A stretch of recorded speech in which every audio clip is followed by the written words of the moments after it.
Sweet potato കൊണ്ട് ഒരു അടിപൊളി ഐറ്റം നമുക്ക് തയ്യാറാക്കിയെടുക്കാം. ആദ്യം അതിൻ്റെ തൊലിയെല്ലാം പീൽ ചെയ്ത് കളഞ്ഞതിന് ശേഷം നന്നായിട്ടൊന്ന് കഴുകി ഇതാ ഒരു കുഞ്ഞു വിരലിൻ്റെ വണ്ണത്തിലും നീളത്തിലും ഒന്ന് കട്ട് ചെയ്തെടുക്കുക.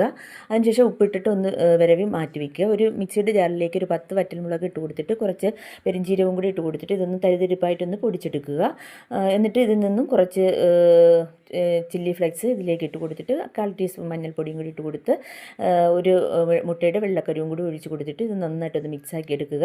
എന്നിട്ട് അടച്ചൊരു 5 മിനിറ്റ് നമുക്കൊന്ന് റെസ്റ്റ് ചെയ്യാൻ വയ്ക്കാം. ഒരു ചീനിച്ചട്ടിയിൽ കുറച്ച് വെളിച്ചെണ്ണ ഒന്ന് ചൂടാക്കാൻ വെച്ചിട്ടുണ്ടായിരുന്നു. അതിലേക്ക് കുറച്ച് വെളുത്തുള്ളി നമുക്ക് ചതച്ചിട്ട് കൊടുക്കാം. കുറച്ച് കറിവേപ്പിലയും കൂടി ഇട്ട് കൊടുത്തിട്ട് നന്നായിട്ടൊന്ന് വറുത്ത് കോരി മാറ്റി വയ്ക്കാം.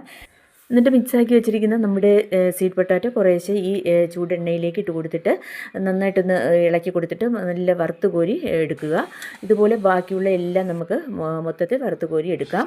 അപ്പോൾ ഇതാ നമ്മുടെ സ്വീറ്റ് പൊട്ടാറ്റോ നന്നായിട്ട് വറുത്ത് കോരി എടുത്തിട്ടുണ്ട്. ഒരു സ്വീറ്റ് പൊട്ടാറ്റോ വെച്ചൊരു വറ്റലാണ് ഞാൻ ഇവിടെ തയ്യാറാക്കി എടുത്തത്. വളരെ ക്രിസ്പിയാണ്. വൈകുന്നേരങ്ങളിൽ ചൂട് ചായയോടൊപ്പം കഴിക്കാൻ പറ്റിയ അടിപൊളിയായിട്ടുള്ളൊരു ഐറ്റമാണ്.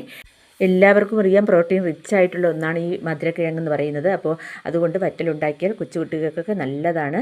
അപ്പോൾ വൈകുന്നേരങ്ങളിൽ ചൂട് ചായയോടൊപ്പം കഴിക്കാൻ പറ്റിയ അടിപൊളിയായിട്ടുള്ളൊരു സ്നാക്സാണ്. വീഡിയോ ഇഷ്ടമായൊന്ന് ലൈക്ക് ചെയ്യാൻ മറക്കരുതേ.